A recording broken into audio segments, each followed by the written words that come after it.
陰キャなお前の婚約者なんて、どうせ余り物のブスだろ。ああ、そのブス、今から呼べよ。存分に冷やかしてやるからよ。俺は、久々に開かれた高校の同窓会へ参加したものの、早々にこんな扱いを受けていた。彼、梅本には、高校時代にもこうやっていじられ、笑いのネタにされていたのだ。そして今回は、俺の婚約指輪を見て騒ぎ立てている。こんな状況で彼女を呼ぶなんてことはできなかった。どうかわそうかと考えていると、何やら入り口付近がざわざわしだした。俺に絡んでいた彼も何事かと首を伸ばしていた。そして顔を真っ青にし、ボソボソと動揺した声でつぶやき出したのだ。嘘だろ。なんで？梅本が青ざめた顔でかすれた声を絞り出す。その視線の先、扉の前には一人の女性が立っている。上品なワンピースをまとい、黒髪をエレガントにセットしている姿が会場全体の空気を一気に特別なものに変えてしまったかのようだ。俺はその時、ようやくずっと確認をしていなかったスマホが震えていたことに気がついた。ごめんね。連絡してたのに人が多くて見つけるの大変だったの。間に合ったかな。控えめに頬を染めながら、俺の手をそっと取って微笑むその姿に周囲の息が止まったように感じる。梅本は顔を真っ青にさせている。それもそうだろう。だって、俺の彼女の正体は、俺の名前は、伊丹聖太。菌類の研究施設で働いており、主に成分調査や善玉菌サプリメントの開発を行っている。小さい頃からテレビでよく流れているサプリ CM が好きだった。自分で言うのもなんだが、変わった子供だったとは思う。しかし、栄養を摂取するなんて考えることもない子供にとって、聞いたこともない成分の説明や効能というのが、なんとも不思議な世界だったのだ。結局それは中学、高校になっても変わらず、就職活動が始まる年になっても気持ちは変わらなかった。目標は、誰もが安心して飲むことのできるサプリメントの開発だ。研究職は没頭してしまうことも多いのだが、俺にとってそれは特に苦ではなかった。そんな充実した日々を送っていた時だった。高校の同窓会案内が来た。俺の行っていた高校はクラス替えなしだったので、久々とはいえ同級生たちとは勝手知ったる仲だ。とはいえ仕事のこともあり少し悩んだが、同僚に縁は大切にした方が人生楽しくなると背中を押してもらい、同窓会当日を迎えたのだった。場所は大きめのバーフロアを貸し切りにしたおしゃれな空間だった。俺には少々の懸念はあったものの、旧友と会えばそこはもうあの頃の放課後になっていた。夫婦や子供連れで来ているものも多かった。あちらこちらでは小学校低学年くらいの子供たちが走り回ってはしゃいでいる。最初こそお互いに距離を測るように様子を見ていた子たちも、いつの間にか鬼ごっこを始めているらしく、キャーキャーという楽しげな声が響いていた。大人たちは懐かしい同級生同士で盛り上がりながらも、こらこら、ぶつからないように気をつけてよ、などと声をかけ、チラチラと子供たちの様子を伺っている。俺はそんな光景を横目で眺めながら、子供がいる家族っていうのもなかなか楽しそうだな、と心の奥底でほんのり羨ましく、微笑ましい気持ちを抱いていた。同窓会も後半になってきた頃、俺がお手洗いから帰ってきた時だった。みんないい感じに酔っていたこともあり、さっきとは座席も変わっていた。俺はどこの集まりへ入ろうかと全体を見回していた。すると、フロア端の暗がりの中、一人で座っている女の子が目に入ったのだ。親とはぐれてしまったのだろうと、俺はすぐに女の子に駆け寄った。お嬢ちゃん、パパかママとはぐれちゃったのかい？きっと不安な状態だろうと思い、俺は椅子に座る彼女の横に自分も座り、ゆっくり声をかけた。すると、その子は意外な言葉を発したのだ。おじさんも一人なの？だったら私が遊んであげる。私ロミだよ。すぐに親を探しに行くだろうと予測していた俺は、一瞬ポカンとしてしまった。だが、女の子の屈託のない笑顔に、つい釣られてしまったのだ。ロミちゃんか。俺はセータだ。一応名刺あげるね。ほら、伊丹セータって読めないか。よし、じゃあしりとりでもしようか。おじさん結構自信あるんだよ。ロミ、しりとり大好き。先生とやっても負けたことないんだから。大人たちが酒を飲みながら大笑いしている中、俺と小さな女の子はしりとりに興じていた。しかもなかなか白熱し、俺が頭を抱えるターンも多いほどだったのだ。ロミちゃん、ルサカって何？ザンビアの首都だよ。さあ、おじさん、あだよ。ルゼメが全く通用しないじゃない。ロミちゃん強すぎるよ。おじさんが弱いの。俺を指さしながら笑うロミちゃんを見ていると、心の中でほんのりと浮かぶ思いがあった。子供がいる家族というのも、また楽しいものなのかもしれないと。しかし、それは俺には関係ない人生だった。そしてそれもまた、俺の幸せなのだ、と自信を持っていた。余計なことは考えず、俺は今、このロミちゃんとの時間を楽しむことにした。だが、熱中してしまったあまり、俺は大変なことを忘れていたのだ。ロミちゃんの両親だ。何かのすれ違いが起きる前に探さなければいけない。そう思い、声をかけようとした時だった。ロミちゃん、そろそろ。セータおじさん、ロミそろそろ行くね。またしりとりしようね。ちょっと。俺の静止をよそに、ロミちゃんは人混みの中へ消えていってしまった。風のような立ち去り方に、俺は見送る形になってしまった。夢だったのかと思ってしまうほどだった。しかし、ポツンと座ったままになっていた俺を現実に戻すように、彼女が座っていた場所に、ドカンと座る影が現れたのだ。相変わらずの陰キャだな。いいたみ。てか、よくここへ来られたもんだよ。俺がお前なら絶対無理。恥かくだけじゃねえ。家族同伴 OK で残念だったな。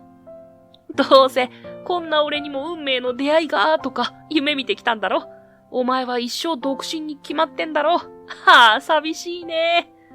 座るや否や、これまた懐かしい煽りをしてくるこの男は、梅本浩二という。梅本は、学生時代から何かにつけて、俺を馬鹿にしながら、自分の地位を保ってきた男だ。俺が同窓会で、唯一懸念していたのが彼の存在だったのだ。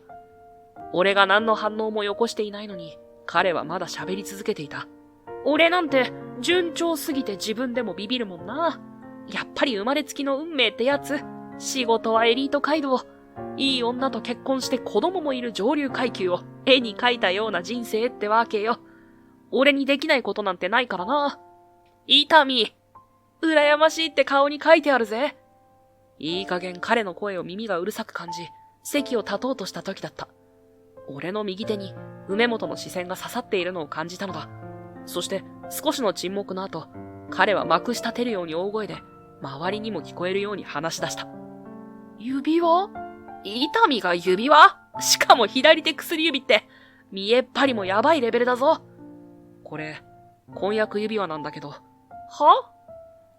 俺は席を立つのをやめ、真剣に梅本の顔を見た。それがまた、尺に触ったのだろう。さらに彼は声を張り上げたのだ。はっははは。お前みたいな陰キャの婚約者なんて、どうせ余り物のブスだろ。ああ、そのブス、今から呼べよ。みんなで盛大に歓迎して、存分に冷やかしてやるよ。梅本の煽りに、会場全員が一斉にこちらを見たような気がした。だがそれは、俺の勘違いだったのだ。確かに、その時全員が一つの方向を見ていた。俺たちの方ではなく、それは入り口の方だったのだ。今まさに到着したところだったのだろう。閉まりかけの扉の前には、一人の女性が立っていた。ドレッシーにまとめ上げられた黒髪に、上品だがカジュアルさも感じるワンピース。何より、誰もが視線を止めてしまうほどの美人だ。会場のざわざわは止まらない。そして、同級生ではないと察したのか、誰も声をかけられず、様子を伺っていた。しかし、そんなことは気にせず、少しはにかんだ顔で、みんなの視線を引きつけたまま、その女性はこちらへ近づいてきた。そして、俺と梅本の前で立ち止まったのだ。ごめんね。遅れちゃって。スマホ鳴らしてたんだけど、こんなに人が多いと思わなかったわ。あなたが選んでくれたこのワンピースを着てきたの。ほんと最高。ありがとう。びっくりしたよ。服、試着した時以上に似合ってるよ。もう、またそういうこと普通に言っちゃうんだから。俺とその女性が、いつも通りの会話をしている中、顔面を青くした梅本が、あわあわと動かした口で、話に割って入ってきた。あなた様は、堀田製薬の社長秘書様では、どうしてここに？そこまで言うと、梅本は幽霊でも見るような顔で俺と彼女を交互に見出した。そして自分の中で一番ありえないであろう答えを口にしたのだ。おい、伊丹、まさか婚約者って。ああ、彼女だよ。まさか知ってたとは思わなかったな。リサさん、梅本と知り合い？リサさんは少し顎に手を当て、あっと思い出した顔をした。思い出しました。以前、父の社長就任20周年パーティーにいらっしゃいましたよね。すごく話す方だったから、印象に残っていたんです。改めまして、堀田理沙と申します。伊丹聖太さんの婚約者です。そう。みんなの視線を釘付けにした彼女、リサさんこそ、俺の婚約者なのだ。仕事の関係で知り合えた縁だったが、可愛らしくも常に真剣な彼女に、俺が一目惚れしてしまった。というわけだ。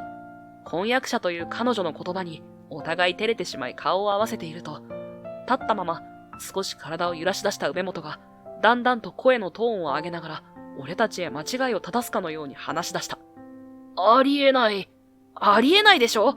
伊丹ですよ。図書館や理科室にこもってた陰キャで、何の取り柄もないこいつが、堀田製薬の社長令嬢と婚約？ない。保護欲って言うんですよ、そういうのは。こんな奴が、社長令嬢となんて。そこまで言った時だった。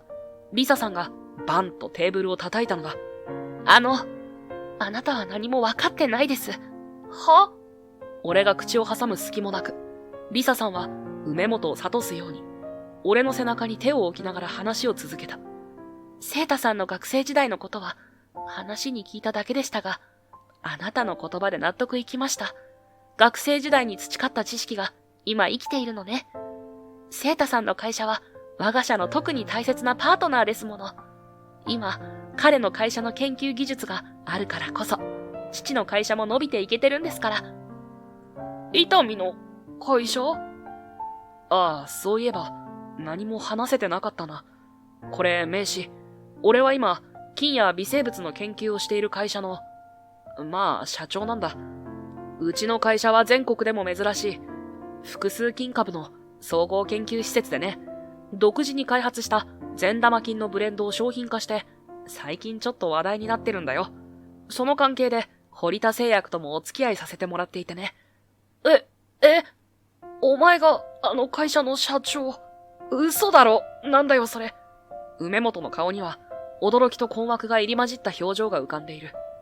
俺が立ち上げた会社は、桜微生物研究所という、もともとは大手の分析機関に勤めていた経験を活かし、より自由な発想で菌や微生物の研究を進めたいと考えて設立した小さな施設だった。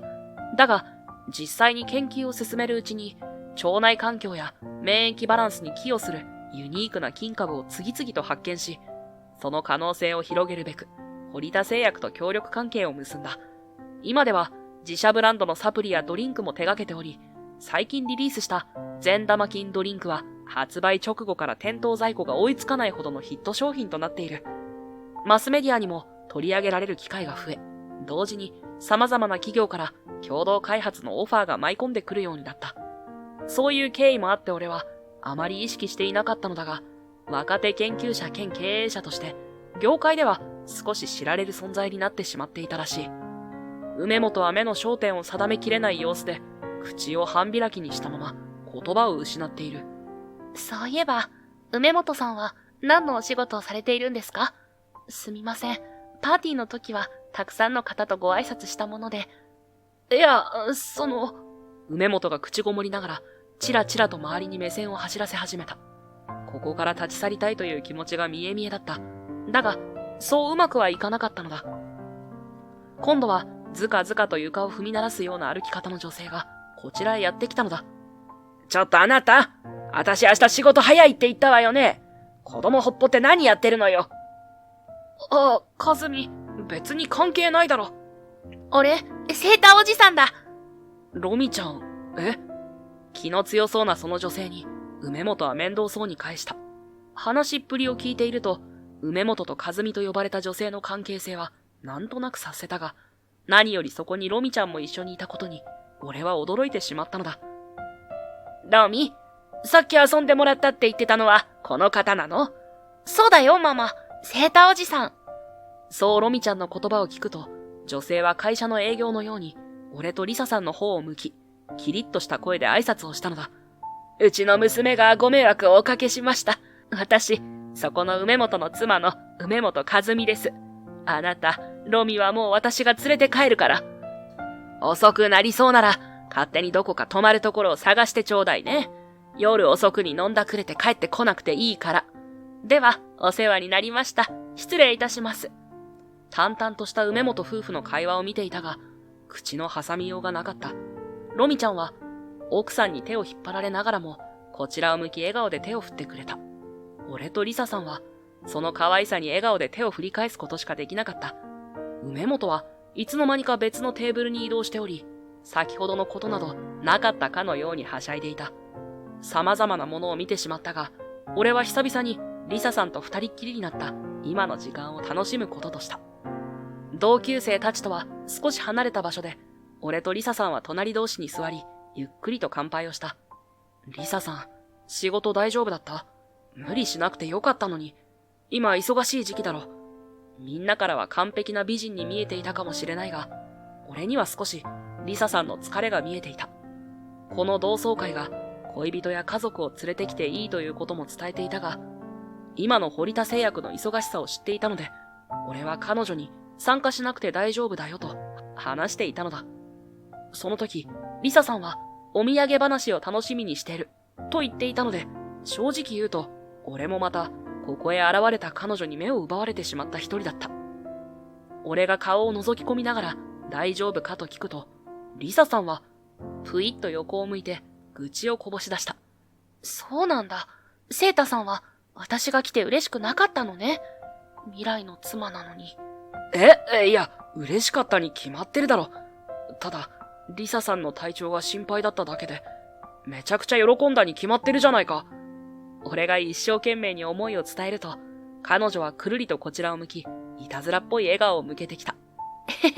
私はここへ来るって、初めから決めてたんだけどね。サプライズ成功。で、いい縁はあった？いい縁か。そうだな。もっと勉強しようって思わせてくれる人と出会ったよ。セータさんにぴったりな縁ね。リサさんは笑顔でそっと俺の手を握った。どうやら一芝居打たれてしまったようだ。俺は胸をなで下ろし、手を握り返した。そして、この光景に懐かしい記憶が蘇ってきたのだった。リサさんとの出会いは今から約2年前。俺は大手の成分分析機関を退職し、その系列という形で、主に善玉菌を中心とした研究施設を立ち上げたばかりだった。委託を受けて検査業務をしながら、自分の夢であるサプリメントに使える新しい菌の研究をする。そんな日々を送っていた。そんな時、前の会社で取引のあった会社の社長が、独立を援助するから一緒にやっていかないか、との話をくれたのだ。それが堀田製薬だった。前に話をした時から好感触を感じていた人だったが、まさかそこまで考えてくれるとは、俺は思っていなかった。一度話をしようとお誘いをもらい、そこで初めて俺とリサさんは出会ったのだ。社長との話がほとんどだったので、その時は彼女とはほとんど話をしなかった。それどころか、彼女は一度も俺の方を見なかったのだ。社長の娘だと紹介は受けていたが、いわゆる高飛車なお嬢様というより、やたら元気がないというか、自信を失っているような印象を受けた。そして、社長との話し合いが終わり、リサさんが会社のエントランスまで送ってくれた。その時、少し言葉は交わしたが、やはり俺の方を向いてはくれない。伊丹様、本日はご足労いただきありがとうございました。タクシーは玄関前に止まっていますので。では。ちょっと待ってもらえますか。我慢できなくなった俺は、立ち去ろうとする彼女に声をかけた。驚いたリサさんは、振り向いたものの、やはり顔を伏せ気味だ。俺は、パーソナルスペースを保ちつつ、彼女に近寄り、なるべく小声で話しかける。急にこんなこと聞いて申し訳ないんですが、もしかして、顔のニキビで悩んでいらっしゃいますか？気分を害されたら申し訳ないです。ただ、一度も顔を上げてもらえなかったので、リサさんは顔を真っ赤にして俺の方を見た。そして、両手で顔を覆いながら、しぶしぶ打ち明ける。すみません。失礼な態度でした。おっしゃる通りなんです。数日前から顎のあたりに大きなニキビができてしまって、社長秘書という立場柄、いつも完璧な姿を求められているようで、それに応えられない自分がどうしようもなく恥ずかしかったんです。仕事へのプレッシャーや、父である社長からの期待。リサさんの中にはいつも完璧に振る舞わなければならないという脅迫観念のようなものがあったらしい。ニキビ一つでもそのプライドが大きく揺らいでしまうのだろう。また下を向いてしまった彼女に、俺はカバンから出したものをそっと差し出した。これは、試作段階のサプリなんです。ビタミン B 群を中心に炎症を抑える成分も入れていて、よかったらどうぞ。体に合わないと思ったらすぐやめてくださいね。まだ無地のパッケージに入ったサンプル品だったが、リサさんはそれを見て一瞬だけ瞳を輝かせた。数日後の夕方だった。珍しく会社へ訪問者があったのだ。アポなど何もなかったはずだが、と思って確認すると、なんとリサさんだった。彼女はしっかり前を見て、俺に笑顔を向けてくれていた。会社まで来てしまってごめんなさい。でもどうしても早く直接伝えたくて、伊丹さんのおかげでニキビ撃退できました。そう言って、リサさんはパッと顔を明るくさせた。あの時顎のあたりにあったニキビは今はほとんど目立たない。それ以上に彼女の表情からは元気のなさが消えているのがわかる。おー、よかった。聞いたんですね。俺が声を上げると、リサさんは嬉しそうにうなずき、それから少し恥ずかしそうに目を伏せた。正直、ニキビそのものより完璧じゃない自分に対する不安が大きかったのかもしれません。社長秘書って会社の顔でもあるから、ちょっとした見た目のトラブルがあるだけで信用を落としてしまうんじゃないか。私は父の会社にふさわしくないんじゃないかって、どんどんマイナス思考に陥っていって。彼女はそう打ち明けながら、ゆっくりとソファーの背もたれに身を預けた。まるでここ数日分の肩の力が一気に抜けたかのようだ。でも、伊丹さんのサプリを試して数日経って、ニキビの炎症が収まっていくのを見たとき、少しでも行動すれば、結果は変わるんだって思えたんです。単に、肌が良くなったから嬉しいっていうだけじゃなくて、私自身をずっと苦しめていた、完璧じゃなきゃダメって思い込みから、少しだけ自由になれた気がして。その言葉に、俺はハッとさせられた。俺にとっては、ニキビを治すことは、サプリ研究の一つの応用に過ぎなかったが、リサさんにとっては、行動すれば変化を起こせる、という手応えをつかむ大きなきっかけになっていたのだ。ニキビ一つで自分の存在価値を否定するなんて、今考えれば笑っちゃうかもしれません。でも当時は本当にそれくらい追い詰められてたんです。だけどこうして結果が出たおかげで、ちゃんと今の自分を肯定できるようになりました。前を向いてもう一度頑張ろうって思えたんです。そう言いながら、リサさんはまっすぐこちらを見つめる。かつてのうつむきがちだった姿が嘘のようだ。私、父の会社のためにも、そして私自身のためにも、もっと自信を持ちたいと思います。すべての悩みがなくなったわけじゃない。けれど、何もできないわけじゃないんだって、ちゃんと分かったから、ありのままの自分を受け入れていこうと思います。本当にありがとうございます。彼女には、もはや弱さなど感じられない。彼女自身の目で問題に向き合い、一歩踏み出せば状況を変えられるという手応えを得た。その実感こそが、今のリサさんを支えているのだろう。いえ、こちらこそ、笑顔の堀田さんを見ることができたのも、本当に嬉しいから、言った瞬間、俺はまた顔が熱くなるのを感じた。歯の浮くようなセリフとは分かっていても、正直な気持ちなのだから仕方ない。もう、急にそんな褒めるなんてずるいですよ。リサさんは照れたようにうつむく。このことが一つのきっかけとなり、俺とリサさんは時々食事へ行く仲となり、半年後、俺の気持ちとしては、もう恋人ではなく、婚約者として進み出したいと思っていた。だが、ちょうどその頃だった。俺とリサさんは仕事が忙しいこともあり、会えるのは週末が多かったのだが、その日は平日にもかかわらず、彼女から夜、家に呼び出された。嬉しい気持ちと何かあったのか、との気持ちが混ざり合いながら、俺はリサさんの一人暮らしの家へ向かった。彼女はいつも通りの笑顔で迎え入れてくれ、作ってくれていたハンバーグを食べ、食後のコーヒーを飲んだ。いつも通りの楽しい時間だったが、俺には彼女がいつも通りの時間を演出しているように感じたのだ。すると、彼女はマグカップを置き、ゆっくりと話し始めた。今日、検診に行ってきたの。それで。そこまでで、リサさんの口は止まってしまった。話すか話さないか、葛藤しているように唇は震え、目にはだんだんと涙が溜まってきていた。俺は考えるよりも早く、彼女の手を握っていた。大丈夫だよ。何があったか聞かせてほしい。セイタさん、子供欲しい？二人っきりより三人の方がいい？いつもデートで子供を見かけたら手を振ってあげたりしてたもんね。リサさん？リサさんの手は震えていた。俺がさらに強く握ると、彼女は涙を拭うことも忘れ、俺の方を向いた。私もそう思ってた。子供がいると、きっともっと楽しい時間になるんだろうな。楽しみだなって。だけど、私、妊娠は厳しいかもしれないって、先生に言われてしまって。子供ができにくい傾向が見られるから、無理しちゃいけないって。私、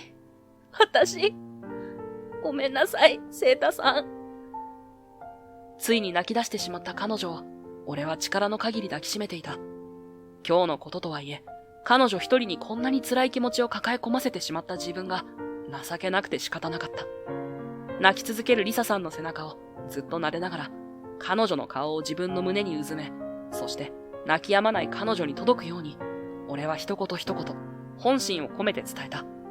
リサさん、俺の告白の言葉を覚えてる。俺はあなたと一緒に喜びたいんだ。今俺の前にいる堀田リサという何よりも愛しい人が欲しいんだ。リサさんはどう？私もこれからの人生、セイタさんのそばにいたいって気持ちは変わらないわ。俺は彼女の乱れてしまった髪を手ぐしで直し、ハンカチで涙を拭き、やっと見えた綺麗な彼女の目を見つめた。俺はリサさんが泣き止んだタイミングで、カバンに忍ばせていた小さな箱を取り出した。そして彼女の目の前で開いてみせた。中にはシンプルなデザインの中にダイヤモンドが光る婚約指輪が入っていた。リサさんは赤くなった目で指輪と俺を交互に見ていた。俺はそんな彼女の挙動に自然と穏やかな気持ちとなった。そして左手を取り、ゆっくりと指輪をはめた。これは婚約指輪。俺のセンスだけで選んだから、二人で一生つける結婚指輪は一緒に選びに行ければと思ってるよ。俺にはもうリサさんがそばにいる未来しか見えていない。一緒に手をつないで歩んでいこう。リサさんはまた泣き出してしまった。泣きながら、嬉しいと何回も俺にしがみつきながら言ってくれたのだ。俺はひたすらに研究だけできていれば人生幸せなのだと思って今まで生きてきた。だが目の前に現れてくれたこんなにも素敵な人と共に歩める人生が開けたことに、俺は心の底から感謝したのだった。今、賑やかな同窓会の中でそっと重ね合った彼女の手のぬくもりに、俺は改めてリサさんへの感謝の気持ちを噛み締めていたのだった。あの同窓会から数日が経った。そして、俺の会社の研究は大詰めを迎えようとしていた。堀田製薬と共同開発で行っていた新しい善玉の成分の検査段階を迎えようとしていたのだ。夢へ向かっての一つのステップをようやく踏む段階が見えてきた。しかしこのタイミングで悪い意味での予想だにしなかったことが起こってしまった。堀田社長から突然呼び出しの連絡が入ったのだ。普段は日にちを決めて会議などを行うので、突然の呼び出しの意味は、それだけ重大なことが起きている、ということだ。俺は急いで、堀田製薬の社長室へ向かった。ノックをし、返事を待って中へ入った。中から聞こえてきた社長の声は、すでにいつもとは違う、焦りと怒気を含んでいるように感じた。しかも、社長室にはリサさんまでいたのだ。堀田社長、何かトラブルでもありましたか？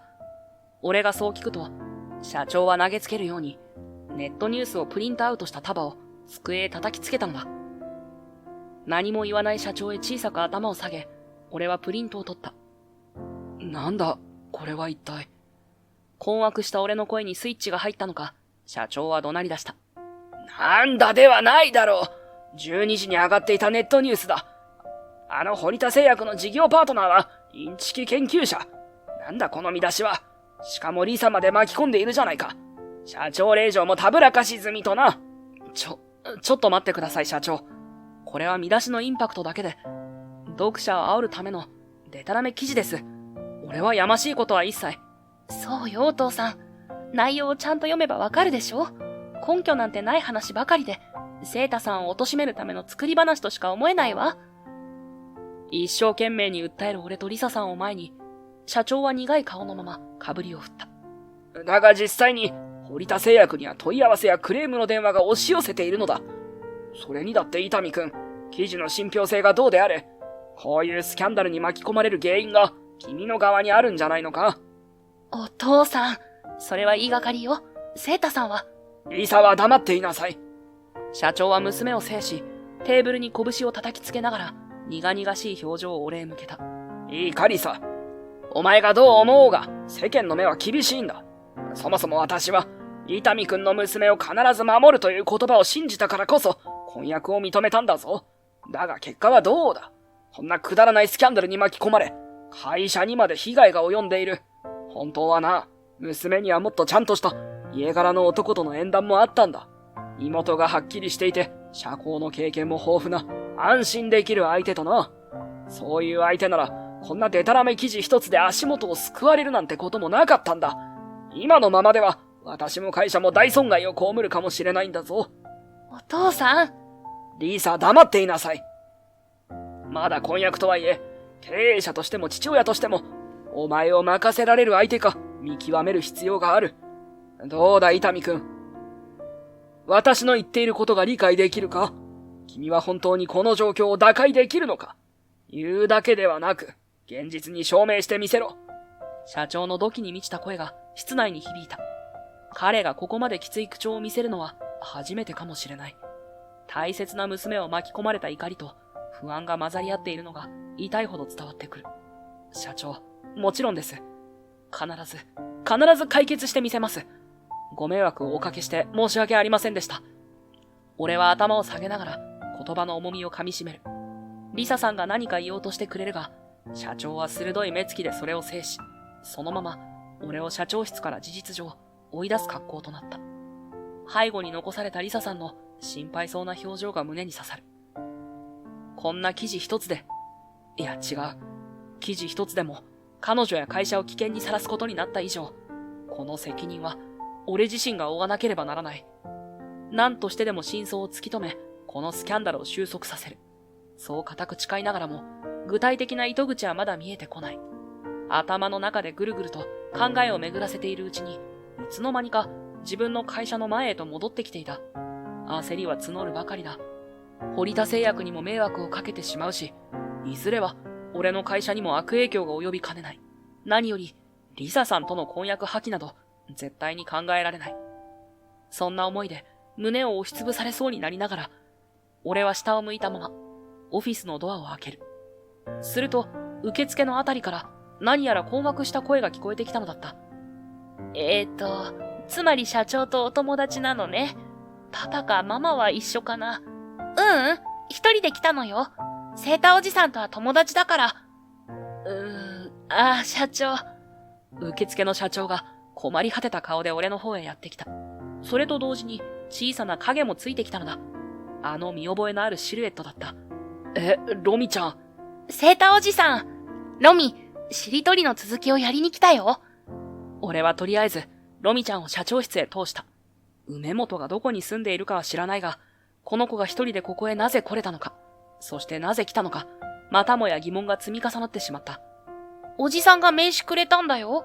それを見てきたの。そういえば名刺渡してたね。名刺の住所だけでここまで来たの？漢字だらけだし、一人で来るなんて。ママかパパに教えてもらったのか。違うよ。パパとママはいつも忙しいし。それにロミ、漢字読めるもん。おじさんの会社、長くて面白い住所だね。ロミ本も大好きなの。たくさん覚えてるのよ。全部漢字読めるわ。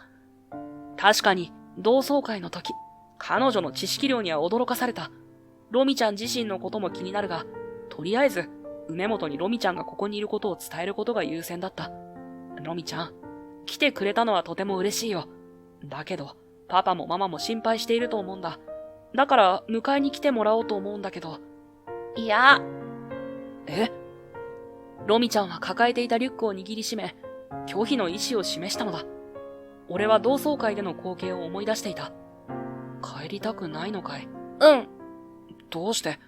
帰ってもお家にロミ一人だもん。パパとママがいても喧嘩ばっかりで頭が痛くなるの。だからロミ帰らない。小さな女の子が両親を完全拒否していた。複雑な気持ちになってしまったが、あの夫婦のやりとりを思い出すと、ありえない話ではないと俺は思ってしまった。だが、このままというわけにもいかない。俺は迷った末、ロミちゃんに提案をすることにした。じゃあ、おじさんと一緒に帰ろうか。一緒に帰れば楽しいんじゃないかな。俺の提案に、ロミちゃんは一瞬ポカンとした表情をしたが、すぐに笑顔になった。セータおじさんが来てくれるなら一緒に帰る。ロミの好きな本の話してあげるね。それは楽しみだな。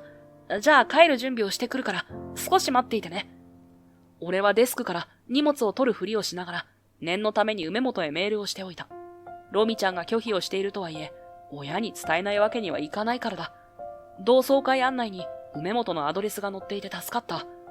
ロミちゃんが不利にならないよう文章を急いで考えつつ送信した。お待たせ。ロミちゃん家までの道って。わかるよ。さあ、帰ろう。こうして、俺とロミちゃんは電車を乗り継ぎながら、梅本宅へ向かった。約1時間ほどの距離だった。やはり、小さい子が、ここまで一人でできるのはかなり突飛したものを俺は感じていた。彼女が道中、ずっと話してくれた、好きな本の話もまた興味深いものだった。最寄り駅に着き、歩いて5分ほどで、梅本、との表札のついた家へたどり着いた。電気はついておらず、梅本からのメールの返信も来ていなかった。ああ、楽しかった。セータおじさん。さあ、いらっしゃいませ。そう言って、ロミちゃんは家の玄関を開けた。和美さんはいるのではないかと思っていたので、ここで帰るつもりだったが、外ももう暗い時間に小さい子を一人にしておくにはどうにも不安だ。結局俺はロミちゃんに促されるまま、梅本宅へお邪魔することになった。家の中は荒れている、とまではいかないが、ところどころに寒々しい雰囲気を感じた。乾いているのに干しっぱなしの服たち。物を避けて、座る場所だけ空けてあるソファ。そして、溜まった洗い物に積まれたインスタント食品。じろじろ見るのは失礼だとは思ったが、ロミちゃんがリビングまで案内してくれたので、つい目に入ってしまった。セータおじさん、お茶どうぞ。ありがとう。ロミちゃんが慣れた手つきでペットボトルをそのまま俺の前へ置いた。一体、普段この子はどういう生活をしているのだろうか。一人で本を読みながら、この空間で過ごしているのだろうか。複雑な気持ちがよぎり出したとき、突然家の電話が鳴り出した。ロミちゃんはすぐに受話器を取ったが、少し話してすぐに切ってしまった。セータおじさん、ママがもうすぐ帰ってくるって。そうかい。なら安心かな。俺もそろそろ自分の家へ帰ろうかな。ロミちゃん、また遊ぼうね。俺が脱いだ上着を着ようとしたその時だった。ロミちゃんが思いっきり俺の服を引っ張った。まだ一人が寂しいのかもしれないと思ったが、ロミちゃんが取った行動は、想像もしなかったことだったのだ。セータおじさん、ロミのお願い聞いて。お願い？なんだい？ロミちゃんは俺の目を見ると何も言わず廊下へ出て、奥の部屋へ向かっていった。俺は訳もわからず、彼女の後をついていった。そこは何もない部屋だった。だが、ゴミ箱にはゴミは溜まりっぱなしで、自習部屋を思い浮かべさせるような感じがあった。一つ言えることは、子供部屋ではないということだ。ロミちゃんは俺の腕を引っ張り、ずんずんと部屋の中へ入っていった。そして、俺へ数々のものを見せてきた。セータおじさん、これを見せたかったの。これって。俺は少しの間、ロミちゃんの見せてくれたものに釘付けになっていた。30分後、俺とロミちゃんはリビングでじっと座っていた。すると、ガチャガチャと乱暴にドアが開き、バタバタとした足音がこちらへ向かってきた。梅本と和美さんだった。帰ってくる時間が重なったのだろう。全員が揃った、というわけだ。伊丹、お前、人の家で人の娘と何やってんだよ。ロミ、これはどういうことなの？あなた勝手に外へ出たんじゃないでしょうね。俺は横に座っていたロミちゃんの頭をポンポンと叩き、梅本の前へ立った。梅本、お前だったんだな。俺は静かだが、はっきりとした口調で言い放った。リビングの真ん中には、ログイン画面が開きっぱなしのパソコンが置かれている。は？何のこと言ってんだよ。俺のパソコン。なんでここにあるんだ？ロミか！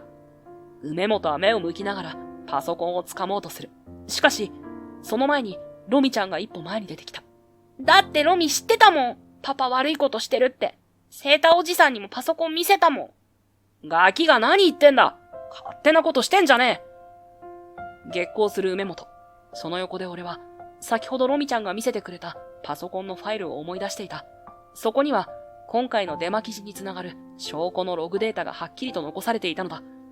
ニュースサイトに流れていた情報の投稿元、IP アドレスの書き込みの時間帯も、全部お前のパソコンからだったんだよ。俺がインチキ研究者だなんて根拠のない悪口や、リサさんをたぶらかしたとか、学生時代は落ちこぼれだったとか、記事のネタは、全部お前が書き散らかして送っていたんだな。ちょっと待て。そんなの何かの間違いに決まって。違うね。タブロイド系のネットメディアの匿名情報提供フォームに、お前が連日アクセスしてたことも分かった。書き込みの文章を保存してあったテキストファイルまで、ここに残ってる。俺を貶めるために、でっち上げの証拠まで添付して投稿していたんだろう。俺はパソコン画面のスクロールバーを操作しながら、梅本が送信したデタラメな情報を示す。伊丹は元職場で不正をしてクビになった。研究なんてやっておらず、実態は詐欺の集団だ。社長令嬢を誘惑して会社を乗っ取るつもりだ。耳を疑うような抽象が、ここには生々しく書き並べられていた。なんでそんなことしたんだよ、梅本。怒りと悲しみを入り混ぜた声で問いかけると、梅本は顔を真っ赤にしてうつむき、言葉を詰まらせた。うるせえ。俺はただ、昔と同じで、お前なんかに負けたくなかっただけなんだよ。梅本の唇が震える。全部お前が悪いんだ。同窓会で、エリートは俺の方だったはずなのに、お前なんかが社長で、堀田製薬のパートナーで、ちょっとは懲らしめてやろうと思っただけだ。こんなの、ちょっと書き込んだくらいで、まさかこんな騒ぎになるなんて。そう吐き捨てた後、梅本は怒りと苛立ちを抑えきれないように言葉を続けた。お前は昔からそうだ。地味なくせに、いざって時には必ず注目をかっさらっていく。高校の頃だって、どうせ俺が中心になるはずだったのに、何かあると先生は、伊丹ならわかるんじゃないかって。真っ先にお前の名前は挙げやがるし、文化祭の時だってそうだ。みんなには陰キャ扱いされてたくせに、地味に成績だけは良くて、教師には評価されて、俺が頑張って結果を出しても、梅本なら当たり前なんて言われるだけで誰も褒めやしない。なのにお前みたいな奴がちょっとやればみんな大騒ぎだ。あの頃からずっと気に食わなかったんだよ。俺の方が社交的でリーダーシップもあるはずなのに、実際結果を出すのはいつもお前、影でこそこそ研究したりして、気づいたら俺を追い越してるじゃねえか。吐き出すようにまくし立てる梅本の声には、学生時代から鬱積していた劣等感が色濃く滲み出ていた。なのに、社会に出てからもお前は運よく会社を立ち上げて、堀田製薬なんて大企業と手を組んで、しかも、社長令嬢が婚約者？こんなのどう考えてもおかしいだろ？お前なんかがそんな幸運をつかむなんて、ずるいに決まってる。梅本は、目を血走らせながら、今もなお理不尽な怒りを募らせていた。学生時代からの苛立ちと嫉妬が、彼の中でずっとくすぶっていたのだろう。その積年の思いが、今回の陰湿なデマ拡散へと繋がったのだ。俺は拳をぎゅっと握り込み、一瞬言葉を飲み込む。俺だって、お前が羨ましかったよ。昔から、盛り上げ役はいつだってお前で、クラスも部活もお前が中心になって笑い合ってた。おまけに今だって、結婚して子供にも恵まれて、誰が見ても順風満帆だろ。そう言われた瞬間、梅本はわざとらしく鼻で笑い、やるせない苛立ちを込めて声を張り上げた。順風満帆？俺が？笑わせるな。仕事だってエリートなんて言われる割には、出世の見込みは薄いわ。給料も思ったほどじゃねえ。見え張ってローン組んで家建てちまったけど、毎月の返済に追われるだけで、正直この先どうなるかまでわからねえんだ。嫁は口うるせえし、愚痴ばっかりこぼすくせに、家事の手伝いを頼もうもんなら、子供を見てやってよって怒鳴られる。それなのに娘は不登校だ。家にずっとこもって本ばっか読んで、俺の言うことなんか聞きゃしない。恥ずかしくて友達にも親にも相談できねえ。なんだよこれ。どこが羨ましいんだよ。梅本が荒々しく机を叩いたその時、ふと背後から静かな足音が聞こえた。ずっと黙って話を聞いていた奥さんの和美さんだ。彼女はロミちゃんを後ろから抱きしめていった。私のことは何と言ってもいいけど、娘のことをそんな風に言うのはやめてよ。何考えてるの？その一言に梅本は睨むように和美さんを見据えた。はっ、こんな時だけいい格好しやがって。普段は仕事ばっかで家開けてんじゃねえか。梅本が苛立ちをぶつけると、和美さんも負けじと声を張り上げた。私だって家のことちゃんと考えてるわよ。生活費だって楽じゃないし、私が働いて少しでも家計を支えないと、この先どうなるか。そうやって自分を正当化してるだけだろ。仕事ばっかりして、家のことなんかちっとも構いやしないくせに、いい母親ぶるなよ。本当は、不登校の娘とちゃんと向き合うのが怖いんじゃねえのか？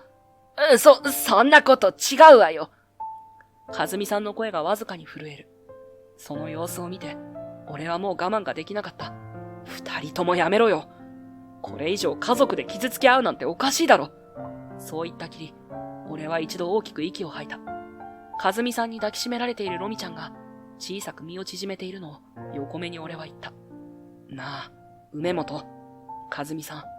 そもそも、どうしてロミちゃんが学校へ行けなくなったか、ちゃんと考えたことはあるのか？子供が勝手に休んでるだけとか、わがままで登校拒否をしているだとか、そんな風に捉えてなかったか？俺は、二人の目をまっすぐ見つめながら問いかける。梅本は、腕を組んだまま目線をそらし、和美さんは不安げな表情で唇を噛んでいる。彼らに悪気があるわけではないのはわかる。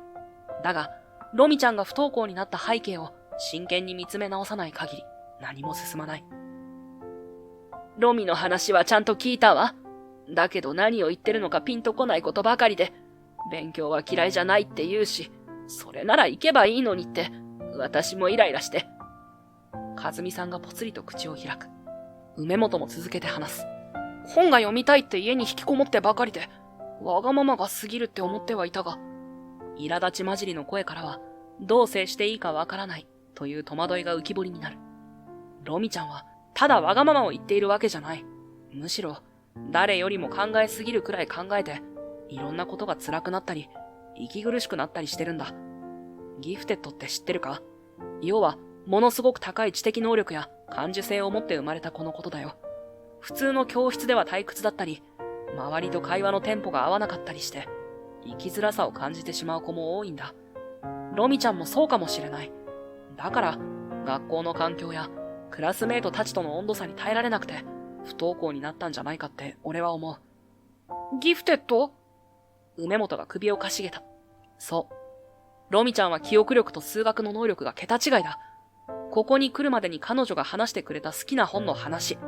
なんだかわかるか？アドラー、フロイト、ユング、世界的心理学者だ。図書館で読んだらしい。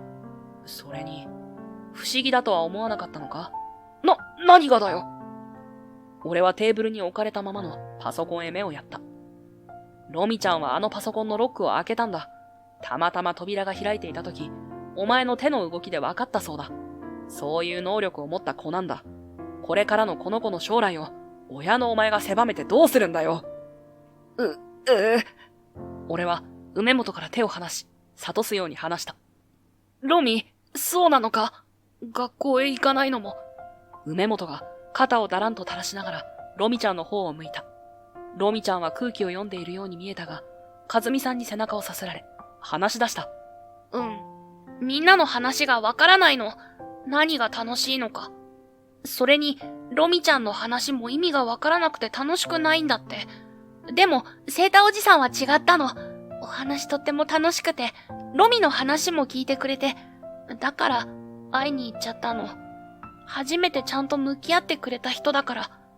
ロミちゃんが話してくれた本音に、和美さんはまた彼女を抱きしめた。涙を流しながら、震える声でごめんねと何度も言いながら抱きしめていた。梅本はただ呆然としていた。その時、玄関のチャイムが鳴った。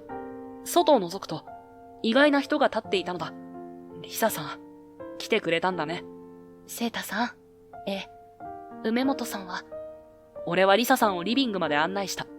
未だ脱力したまま、立ち尽くしていた梅本は、リサさんの顔を見るや否や、顔を真っ青にさせる。お久しぶりです、梅本さん。そして、いろいろと裏でしてくださったようですね。いや、すみません。とぼけられてももう無理なんです。パソコンのデータは、セータさんのスマホから我が社へ届いています。